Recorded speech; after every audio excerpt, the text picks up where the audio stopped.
വളരെ ചെറിയ സമയത്തേക്കുള്ളതാണ്. പിന്നെ മാഷ് കുറച്ചും കൂടി പറഞ്ഞാൽ ഇതിന് കുറച്ചും കൂടി പൊലിമ കിട്ടി എന്തെങ്കിലും നിങ്ങൾ തെറ്റിദ്ധരിച്ചോട്ടെ എന്ന് വിചാരിച്ചിട്ട് മാഷോട് പറയാൻ നിർബന്ധിച്ചത്. അപ്പോൾ ആദ്യം അത് കഴിഞ്ഞിട്ട് നമുക്ക് പിന്നെ ആശംസ പറയാൻ പറ്റില്ല. ശ്രീ സുരേഷിന് അദ്ദേഹത്തിൻ്റെ ഔദ്യോഗിക ജീവിതത്തിൻ്റെ കാര്യങ്ങൾ നിറപ്പകിട്ടില്ല, പക്ഷെ ആത്മാർത്ഥമായിട്ട് എഴുതി ഒരു പുസ്തക രൂപത്തിൽ പ്രസിദ്ധീകരിച്ചു. അതിന് എൻ്റെ എല്ലാവിധ ആശംസകളും ആദ്യം തന്നെ നൽകുകയാണ്. അപ്പോൾ ഈ ഒരു കല്യാണ ജീവിതം നമ്മൾ സിനിമ കണ്ടിട്ടുണ്ടാവും.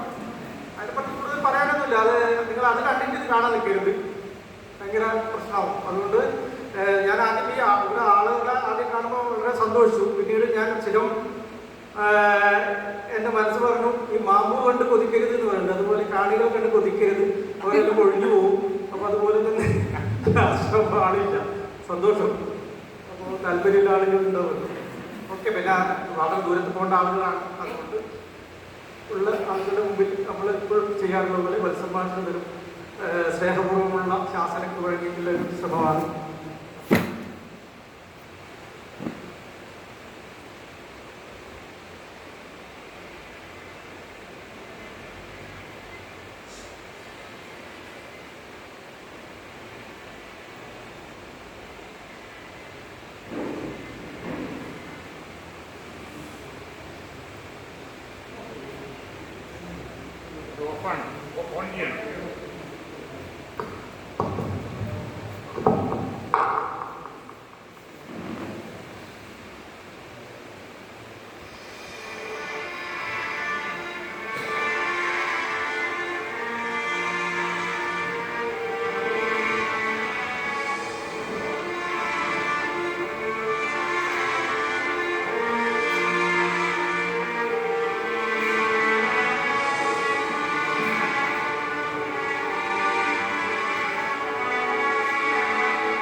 മലയാളത്തിലേക്ക് തുറന്നുവിട്ട ബെന്യാമിന്റെ ആടുജീവിതത്തെ ആസ്പദമാക്കി ഒരു രംഗാഖ്യാനം.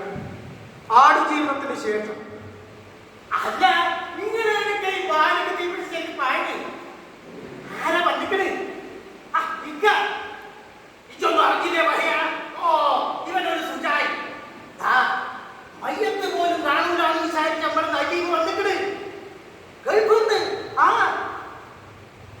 എന്തോരം കഷ്ടപ്പാടാണ് അവനവിടെ അനുഭവിച്ചത്. ആ മരുഭൂമി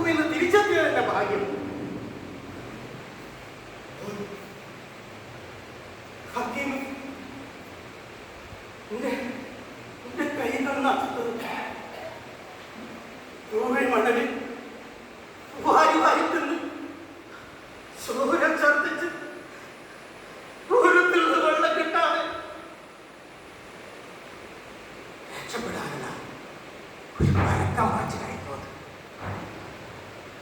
മരുഭൂമിയിലൂടെയുള്ള 5 ദിവസം ഓട്ടം,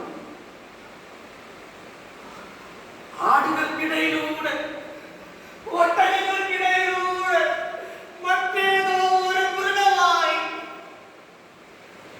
ആ മരുഭൂമിയിൽ ഒരു ഭീകര മൃഗമുണ്ടായിരുന്നു. എന്റെ മുതലാളി ഹറമ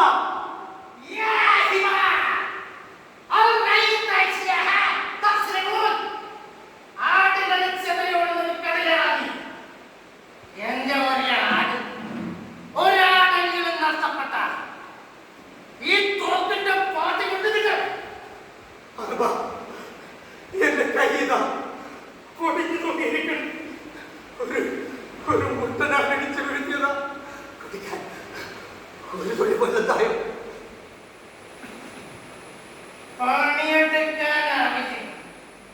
ഒരു തുള്ളി വെള്ളം നീ തുടങ്ങണം. കളയും നിന്റെ മുടിക്ക് കൈയില്ല. നിന്നോടും പിതാക്കളോടും ഞാൻ എന്ത് തെറ്റ് ചെയ്തു? കൊടിഞ്ഞു തൂങ്ങിയ ഈ കയ്യം വെച്ച് മരുഭൂമിയിലൂടെ ഒരു തുള്ളി വെള്ളം കിട്ടാതെ എന്റെ സൈന്യവും എത്ര ഓർക്ക വിളിച്ചാൽ നീ ഒന്ന് കേൾക്കുക. നിങ്ങൾ വന്നില്ലേ? ഇങ്ങനെ വേഗം പറയണോന്ന് എനിക്ക് പഠിച്ചോ. നമ്മളോ അങ്ങനെ വെറുതെ പൊക്കിലേക്ക് വിടുവോ?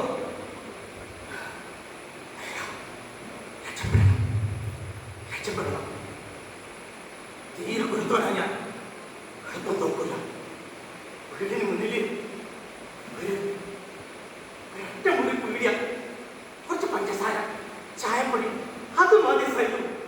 നമുക്ക് ജീവിക്കാനും നമ്മളെ നോക്കാൻ അസലായി പഠിപ്പിക്കാനും ഒരൊറ്റ മുറി പീടിയ. എന്റെ മോന്റെ പഠിത്തം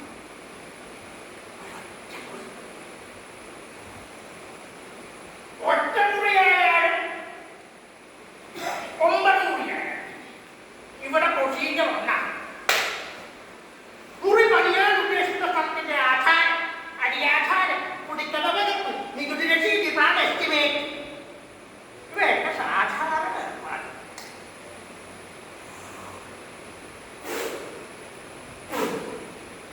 പിന്നെ തീർച്ചയായിട്ട് വന്നതാണല്ലേ. അപ്പൊ പിന്നെ വിസയിടവും പാസ്പോർട്ടും ഇതുവരെ അടക്കലിണ്ടാക്കിയ രസീത് അത്തറുകുട്ടി അസലുകുട്ടി ഇവയൊക്കെ വഴിവഴിയായിട്ട് അങ്ങനെ വന്നാൽ പ്ലാൻ എസ്റ്റിമേറ്റ് ഇതൊക്കെ പെർമിറ്റ് കിട്ടും. ഓക്കെ മിസ്റ്റർ ഞാൻ tourism development corporation MD mister Vishwajith. ഞങ്ങളിവിടെ ഗംഭീരമായ ഒരു ടൂറിസം പ്രോജക്ട് ലോഞ്ച് ചെയ്യാൻ പോകും. നിങ്ങളുടെ ചെറിയൊരു 10 സെന്റ് ഭൂമിക്ക് ഞങ്ങളൊരു വില തരും. വിത്തിൻ എ മന്ത് നിങ്ങൾ ഒഴിഞ്ഞു. ഓക്കെ?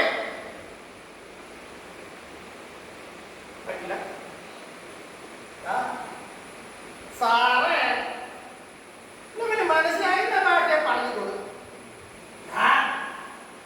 ഒഴിഞ്ഞു പോയില്ലെങ്കിലേ നിന്റെ ചെക്കനില്ലേ നദിയിൽ അവനെ ആട്ടിന് അറുക്കും പോലെ അറുക്കും.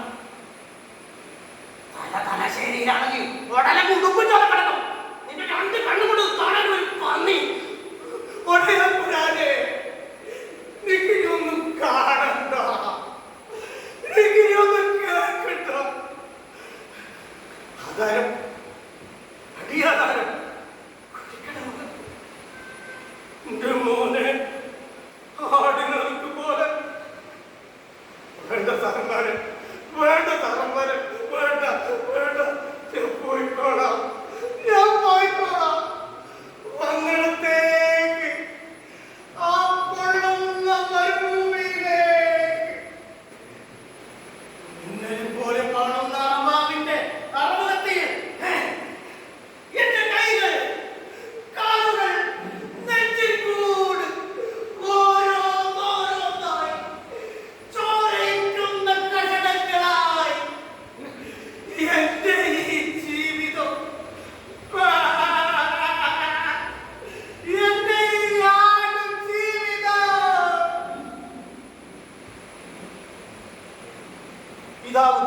ആടുജീവിതത്തിന്റെ കേരള നാട്ടിലെ തുടർച്ച.